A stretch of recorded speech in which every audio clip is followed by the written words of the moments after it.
are back. It's hour number 2, the Bumper to Bumper program. A lot of Vikings conversation during the first hour, including a visit with Vikings safety Cam Bynum. Ben Lieber later this hour, and John Krasinski will join us at 5:30 or so. Bradshaw and Brian KFAN text line is open 64686. I wonder how many people had errands to run and literally said, I can go now, when the Vikings were up, what was it, 12? Oh, they're up 11. 11, I should say. Yep. Yeah, obviously. 6-8. 27-16. Yeah. They said, all right, we're fine. I'll put it on the radio when I'm in the car, but the game is over. I wonder how many people did that, because a few people have texted and said that's exactly what they did.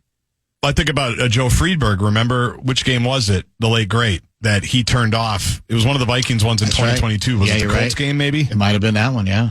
That's but true. I was at the barn for Gophers Montana yesterday afternoon, women's basketball. And the last time I looked, it was 30-27 with, and I'd kind of been following it, as you go. It was 30-27 with 25 seconds left. And the Bears had their ball wherever. And I said, okay, seems like we're in pretty good shape here. Yeah. And then at some point, Lynette, my partner, who apparently was also tracking it, showed me the phone that they were in overtime. I said, well, how did that happen? And obviously a lot had to go wrong for that to happen. One completion. It is also, we've talked a lot. There's no question that I think Caleb Williams showed why he is as coveted, or has been as coveted as he is. I think I saw some more of that yesterday until I didn't. And this, too, has to be. There's a bunch of key plays in this game. We're going to have time to explore each and every one of them. But this might be as big as any of them after the Bears win the toss and say, we will receive, we're going to go win the game. 2nd and 9 from their own 31. Bears 4-2 at home. Keenan Allen in motion to the right. 3 receivers. 2nd and 9. Caleb Williams, straight drop. Looks right, sees nothing. Bullard almost got him, but can't get to him. And now Williams, he dances away from a bunch of Vikings until now. And he's sacked. He's taken down by Jonathan Grenard, who has 2 today. So it's a loss of 12, 3rd and 21 for these Bears, back at their own 19. If they get a first down here, I might throw my binoculars in the crowd. So was it then a false start? Well, they got to 3rd and 20. It was 3rd and 27 ultimately. Delay of game. Delay of game. Yep. Okay, that's what it was. You're right. Delay of game on top of that. And that's the sack. Now, again, Grenard's been great. We've talked about him a lot. Probably should talk about him even more than we have. He's been an absolute outstanding acquisition.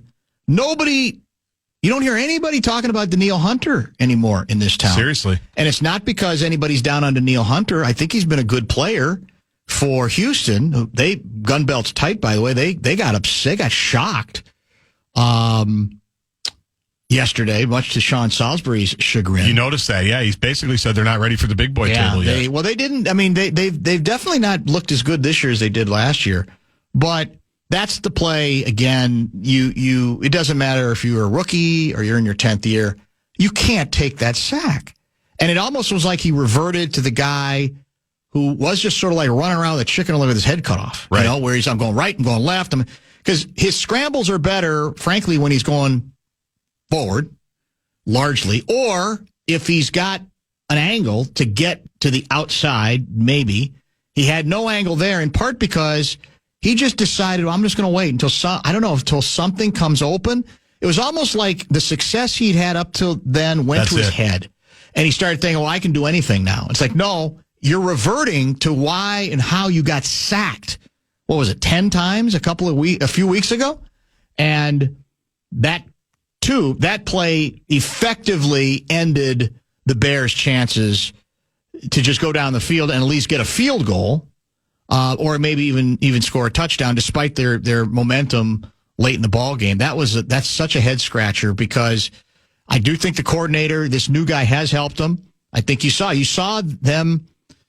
I assumed the Vikings were going to clamp down on everything short, right? Because I was of the opinion, dare Williams to beat you deep, not because he doesn't have an arm, but because I don't trust their offensive line enough that he would have time to do it. They've not had good success to consistently do it. And I'm saying the only thing they can do, and they showed this last week, was quick, short, precise passes.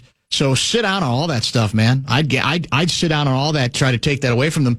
And the Bears did a pretty good job. Although even then, it's within reason. I mean, it wasn't like the Bears exploded for points until they had their late flurry to send the game into OT. You can tell, though. I haven't watched a lot of the Caleb Williams All-22, but you can tell why he is so highly coveted. The touchdown drive they had in the first half, where he threaded in a couple, and then he had that great scramble, and then the scramble drill pass over the head to the running back, to Swift. Yes. That was the play that even Bynum brought up. That was great. Was absurd. That was an so absurd good. play. And he had some other throws where he threaded it in there. And I do think the Vikings sat on some of the stuff. Van Ginkel almost had another pick six on the screen pass. He needed to, right. But Williams pump faked and then threw it. And Bursic even talked about it on the radio. He said you never see a pump fake on that pass because usually there's not a defender there like Van Ginkel was, but usually it's just an automatic throw because you're not expecting it. But Williams actually did pump it and then throw it out there to the flat. It was a nice play. You can see, I mean, he had some beauties yesterday. Yes. Scrambling too, running the ball. That is correct. 30-27 was the final. That was the Vikings the margin for victory with the field goal. The Bears scored 17 points in the fourth quarter after being hapless in quarter number 3. The Vikings extended their lead with 10. So Vikings were up 14-10 at the half, and then they got 10 more points in the third, and that's where at that point it felt, again, it didn't feel like a blowout, but it felt like it was comfortable, a fairly comfortable situation for Minnesota. And as we talked about on sermons, there was every reason to believe they could run the ball because the Bears have not been very good against the run, and Jones obviously had a big day running.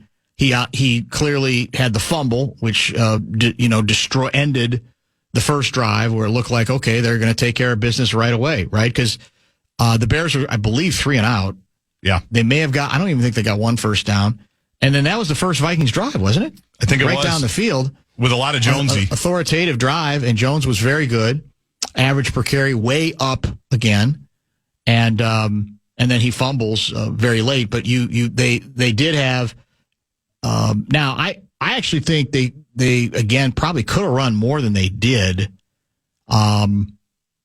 but nevertheless, you saw once again some of Jones's effectiveness, notwithstanding the fumble, which might have been. I guess maybe that's the first play, if you want, where you go, okay, well, we're in Chicago again, where it's.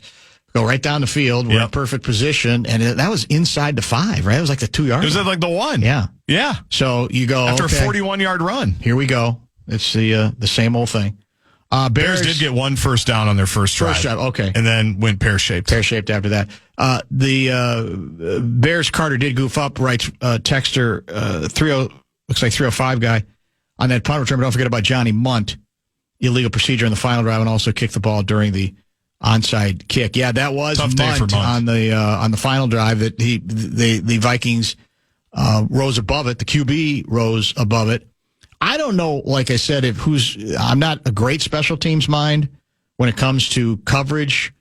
Like Munt said his job was to engage with the player he engaged with, but there has to be some awareness of where the ball is, right? Because that's precisely because it had not gone the prerequisite 10 yards, but of course it doesn't have to if it gets touched before 10 yards by a member of the other team. That's the home run. That's the mother load when you're the kicking team in that situation. You really don't want to kick at 10. No. You want to invite somebody on their team to touch it or to even inadvertently, in this case, touch it because he has his head up. He's just paying attention to the guy he's engaged with. I wonder if that's the only way those type of onside kicks now, given all the rule changes, if that's the only way that the kicking team can recover it, if it does hit somebody. Probably true. Some truth to that for sure.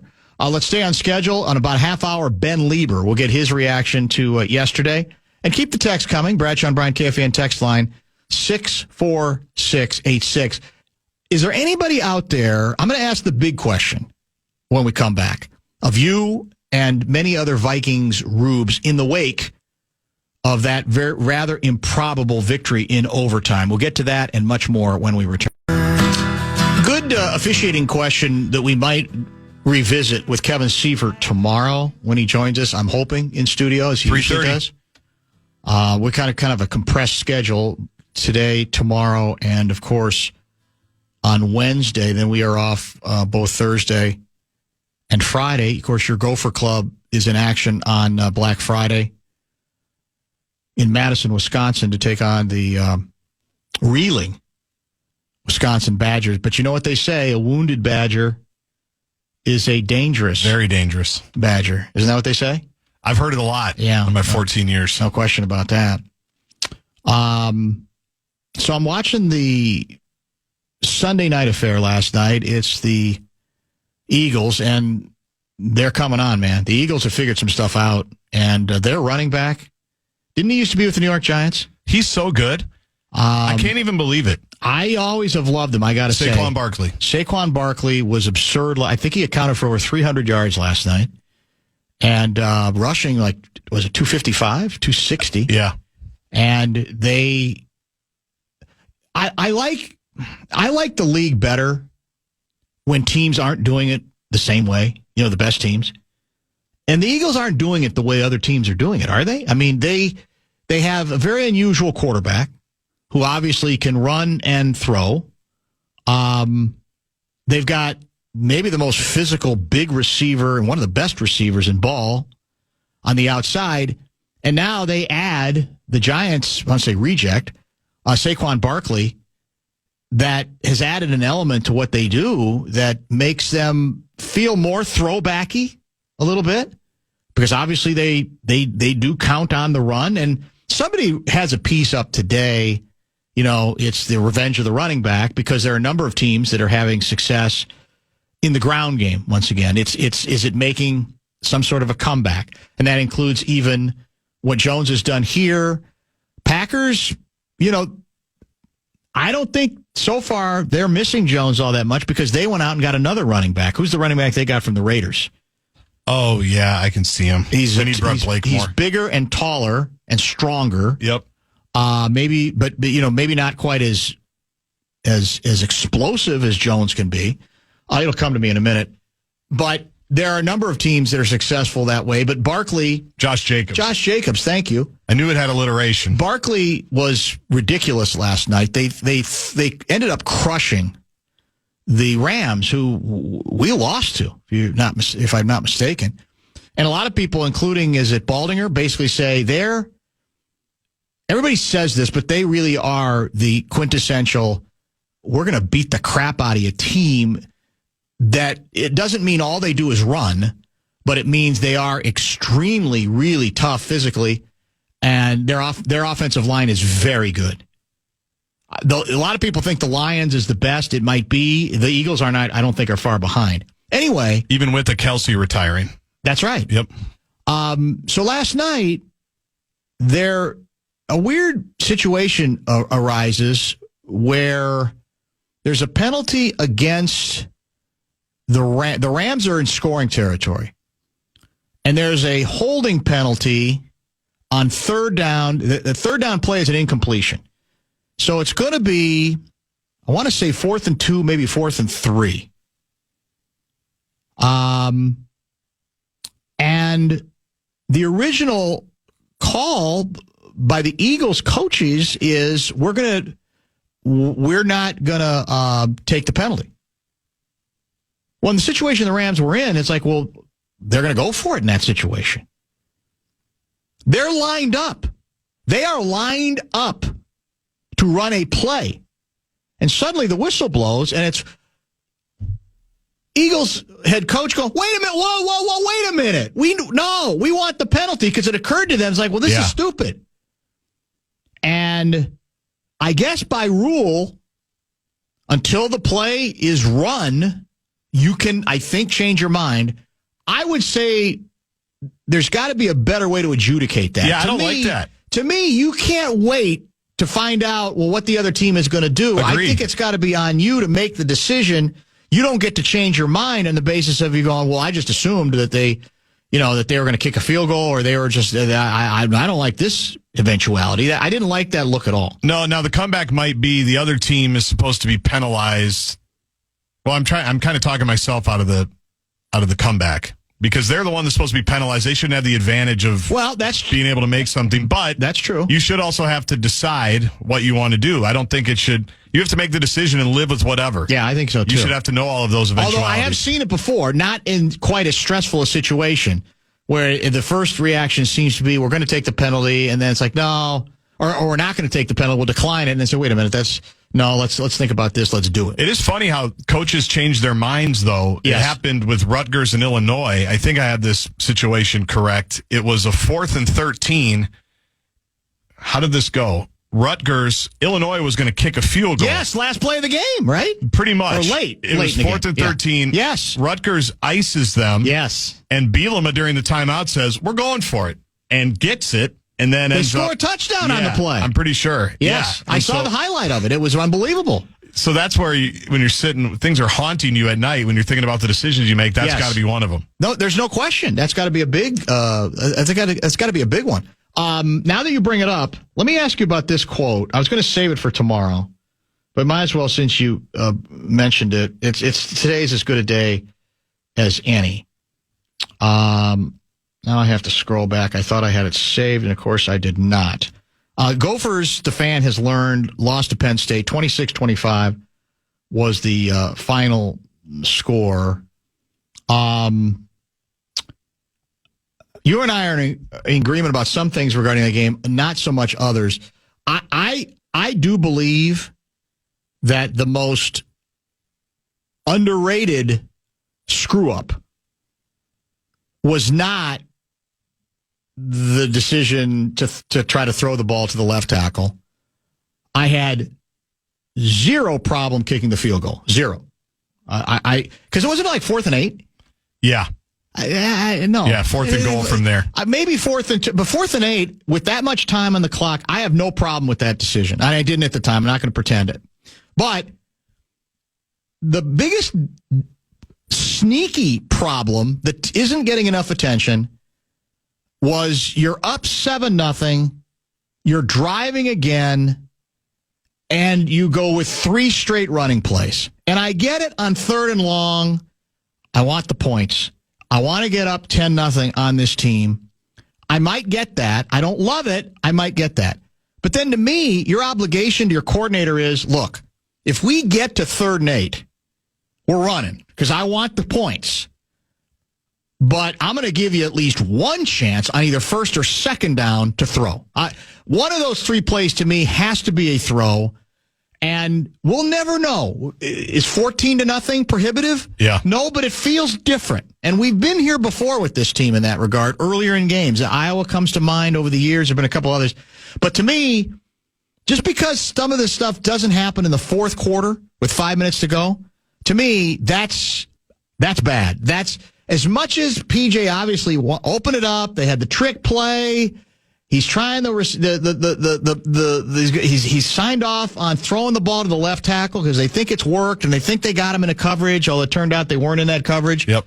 But that to me is the one that bugged me more than pretty much any of them. Or as much as any of them. Yeah, I spent a lot of time on it yesterday in the open because those are the sneaky ones throughout a game. And it was 5 plays later, it was 10-7 because they had, right. As well as the defense played in the first half, they had 2 drives that were pretty easy for Penn State. And the drive after that was a blown coverage and an easy pitch and catch touchdown. And then all that work you did, all the good Ubuntu you had going, yes, it was 10-7. And we've seen that a lot. You get to the 30, 35, you can even go back to 2019. We've seen that a lot. That is a place that has been an issue for the Gophers historically the last 7 or 8 years. You're moving the ball, you're at the 30, you're not in the red zone, you're kind of in that tweener spot. And, I would have loved to see, and they were running the ball well, so I get the instinct to try to keep doing that. Right. But I also would have taken my chances on something, even on 3rd down. I don't mind throwing it just because I do think it's a good mentality. No, I don't either. I understand he didn't want to have him backed up anymore. It was a 47-yard field goal, but you don't want to get to 55 yards. When you have the lead in the ball, you want to pile on against these teams. Yes, especially Penn State, who's come back in a lot of second halves because that's what they do. There's no question. They ended up doing it. I never paid off the last tease, so when we come back, I'm going to pay off that tease, And then I'm going to tease this segment with another tease because there was a specific quote from your guy, PJ, that to me is the biggest indictment for the current condition of this team, sitting there one loss in Wisconsin away from facing a 6-6 season. Stay tuned. Time now for the Vikings Report on The Fan, presented by Miller Lite. Vikings safety Cam Bynum joins Barrero next after this from Miller Lite. So let's pay off the first tease first before we get back to something PJ said that got my attention. Are you in the group of Vikings fans that in the wake of the improbable way first the Vikings lost the lead, but then obviously regained it and survived, is ready to say, look, they're finding a way. Maybe it's one of those years where we're always going to find a way. Maybe we're not always going to look the prettiest.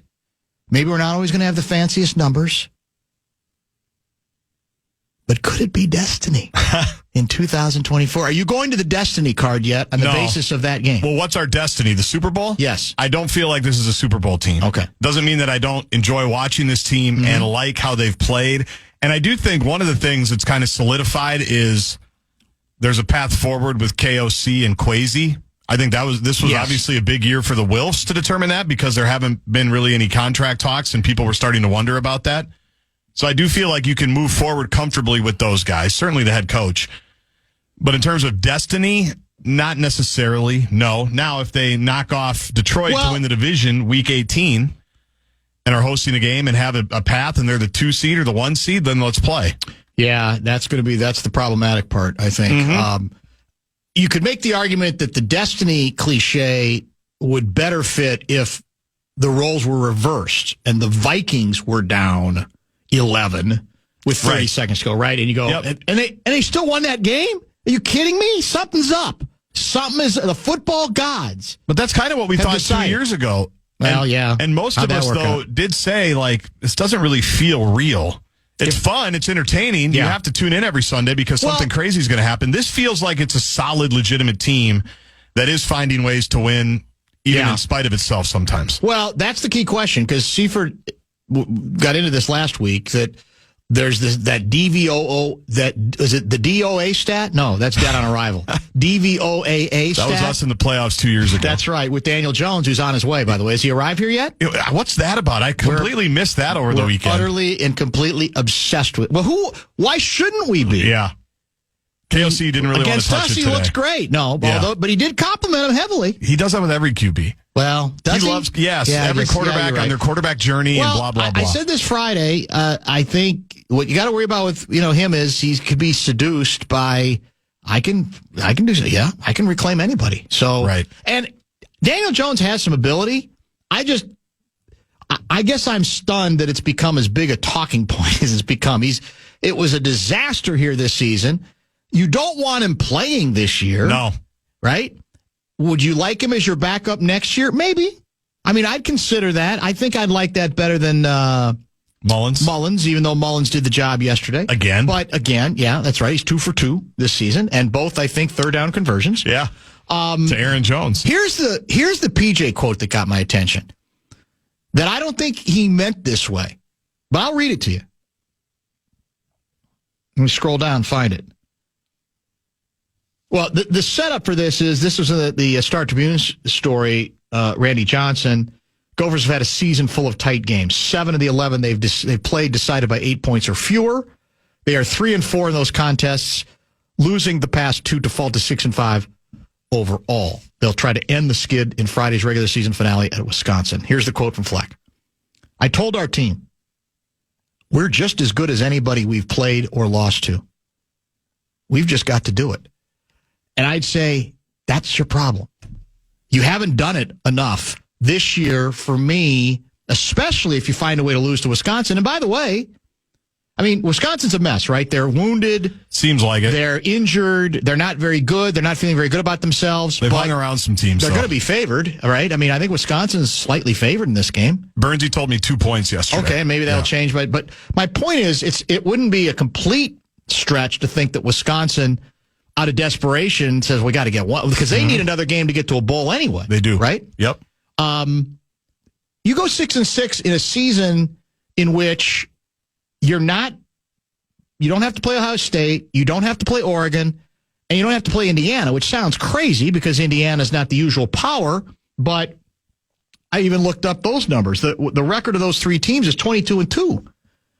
And I say, yeah, that's an indictment, PJ. When you say we're just as good as anybody we played or lost to, we've just got to do it, you haven't done it enough. That's the point. That's what's frustrating. Early in your show, you laid out a belief that you thought the Gophers were going to play well against Penn State. Mm-hmm. And part of the reason you said was you started naming names. But, there are some players on this team. And I think there are some players on this team, and the quarterback's the best passing quarterback you've had in a while. So I would say, even though he intended that way to basically support his team and fire them up for this last game. But I don't think now Penn State's got more talent, obviously.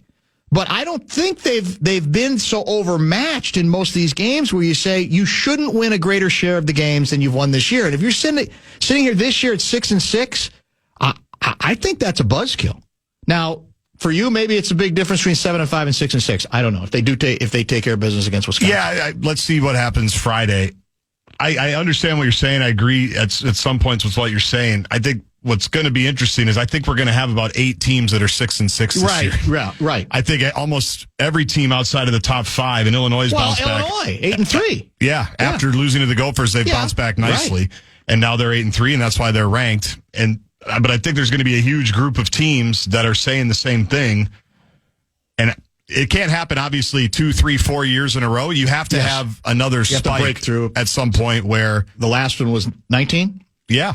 That was the Penn State victory over Penn State. Exactly, where you go... Because I think in perpetuity here, you're going to be in one-possession games like the NFL. No question. And you need to... let's say there's 8 of them. You got to have more years where it's 6-2 than 4-4, and certainly than 2-6. 100%. We're way behind, but plenty of time still to chat with Nacho. If you have questions for Ben Lieber, Bradshaw and Bryant KFAN text line 64686. Back to Vikings discussion.